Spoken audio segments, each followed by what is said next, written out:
Nah, kalau biasanya kita menurunkan hanya dengan satu kali turunan saja ya, sebenarnya turunan itu ya bisa dilakukan berkali-kali. Misalkan di sini kita punya fx sama dengan 2x pangkat 3 min 4x kuadrat plus 7x min 8. Turunan pertamanya apa? Yaitu 6x kuadrat min 8x plus 7. Ini masih bisa diturunkan. Diturunkan lagi hasilnya menjadi 12x min 8. Nah, ini kita katakan sebagai turunan kedua. Ya. Kemudian turunan ketiganya apa? Ya 12x min 8 itu diturunkan lagi. Ini namanya turunan ketiga. Kemudian 12 kalau diturunkan lagi kan bisa. Hasilnya adalah 0. Nah, ini dikatakan sebagai turunan keempat.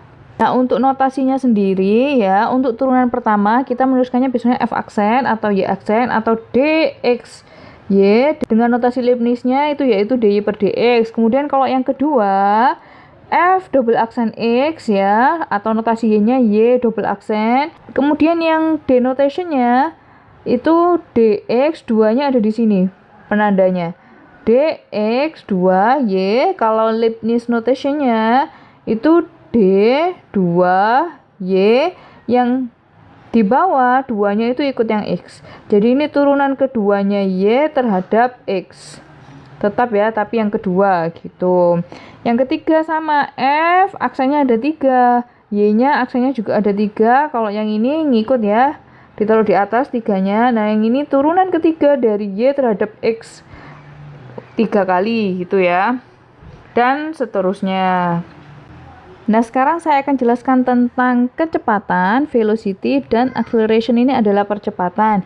Di contoh 2, suatu objek bergerak sepanjang garis koordinat sedemikian hingga posisinya S itu ya memenuhi S itu sama dengan 2T kuadrat min 12T plus 8, di mana S itu satuannya adalah cm dan T itu adalah detik dengan T-nya lebih besar sama dengan 0. Tentukan kecepatan objeknya tadi berapa ketika T-nya itu sama dengan 1, T-nya sama dengan 6. Kemudian kapan kecepatannya 0? Setelah itu kapan dia itu positif? Kapan kecepatannya itu positif? Nah, kalau kalian masih ingat di fisika ya, kalau kecepatan itu sama dengan jarak dibagi waktu. Nah, permasalahannya di sini adalah kenapa kita kok nggak bisa pakai rumus ini langsung? Karena di sini S-nya itu bergantung oleh variabel T. Sedangkan T-nya sendiri kita kan nggak tahu berapa. Oleh karena itu, untuk mencari V-nya, kita bisa menggunakan turunannya. Turunannya yaitu ds per dt. Turunannya S terhadap T. Nah, tadi kan diberikan kalau S itu sama dengan 2T kuadrat min 12T plus 8.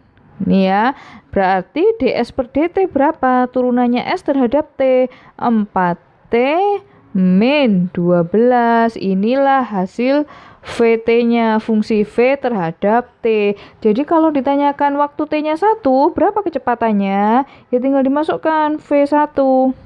Ini sama dengan 4 dikali 1 dikurangi 12. Hasilnya yaitu min 8 cm per detik. Kemudian kalau V6, T-nya 6 tadi ditanyakan, 4 dikalikan 6 dikurangi 12. Itu sama dengan 12 cm per detik.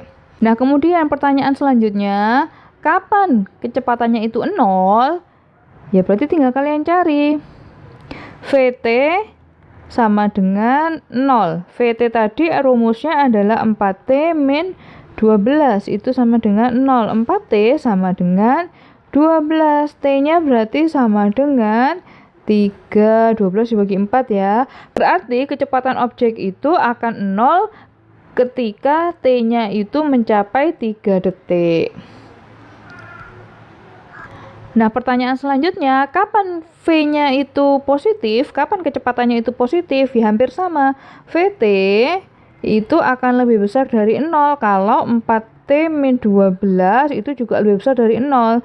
4T lebih besar dari 12. T-nya berarti lebih besar dari 3 detik ya. Nah, kalau yang ditanyakan percepatan gimana? Percepatan itu rumusnya adalah kecepatan dibagi sama waktu. Nah, sama seperti tadi, karena V itu pada soal ini bergantung sama T, ya, VT tadi kan ya, sehingga A-nya juga pasti bergantung dengan T. Jadi, kalau mau cari A, itu sama dengan dV per dt, di mana V tadi kan sama dengan ds per dt, berarti ini sama dengan turunan keduanya S. Jadi kalau mau cari percepatan dari soal yang tadi, S-nya tadi kan 2T kuadrat min 12T plus 8. V-nya ds per dt 4T min 12. Kalau mau cari A, ya turunkan lagi V-nya. Turunnya V terhadap T. 4T min 12 kalau diturunkan jadinya 4. Ini adalah percepatannya. Ini kecepatan, ini percepatan. Sekarang kita ke permasalahan benda jatuh ya. Di gambar 4 ini ada ilustrasinya. Ini ada misalkan di gedung ya.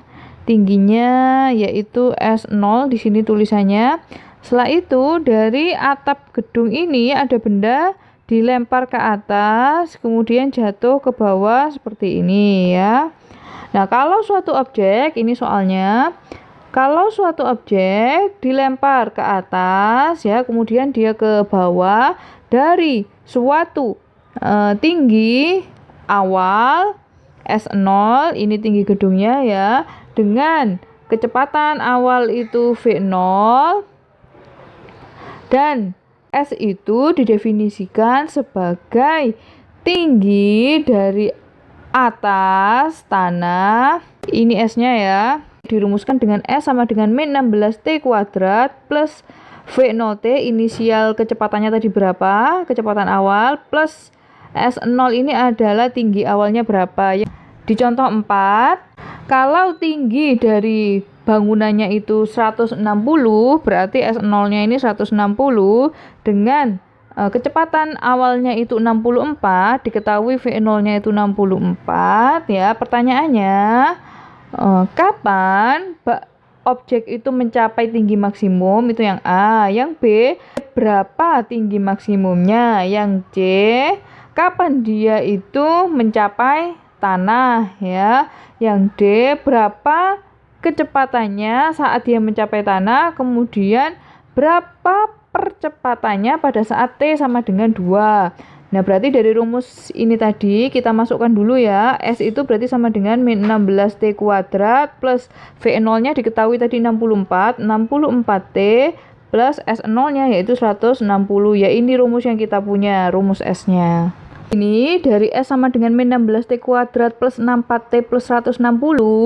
V-nya, VT-nya itu berarti ds per dt tadi ya, turunan pertamanya yaitu min 32T plus 64. Sedangkan percepatannya, turunan keduanya dari min 32T plus 64 ini diturunkan lagi. Dapatnya min 32. Ini sudah ya percepatannya. Nah, sekarang yang A. Pertanyaannya tadi, kapan bola itu mencapai maksimum? Nah, bola itu akan mencapai maksimum kalau kecepatannya itu sama dengan 0. Berarti ya kalian tinggal mencari min 32T plus 64 itu sama dengan 0. Ya, berarti 32T itu sama dengan 64. T-nya berarti sama dengan 2. Dia akan mencapai tinggi maksimum saat T-nya itu 2 detik. Ini ya yang A. Kemudian yang B. Saat T-nya itu 2 detik, tinggi maksimumnya dia berapa? S-nya kan berarti yang ditanyakan. S-nya tadi rumusnya ini, tinggal dimasukkan aja hasil 2 ini. Min 16 dikalikan 2 kuadrat plus 64 kali 2 plus 160, hasilnya 224 feet. Kemudian kapan bola itu mencapai tanah? Dia akan mencapai tanah. Tadi kan ini gambarnya ya. Berapa ini tingginya? Tingginya kan berarti 0. Ketika S-nya itu 0. Berarti min 16T kuadrat plus 64T plus 160 itu sama dengan 0. Gitu ya.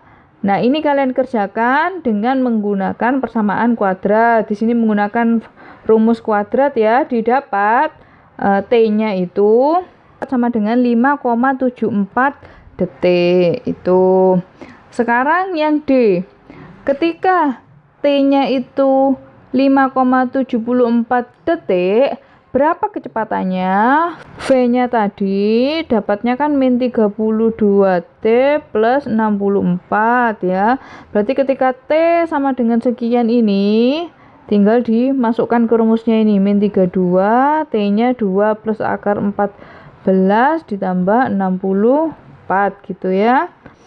Tinggal dicari, boleh dihitung pakai kalkulator, ya ini V-nya, kecepatannya ketika dia mencapai tanah.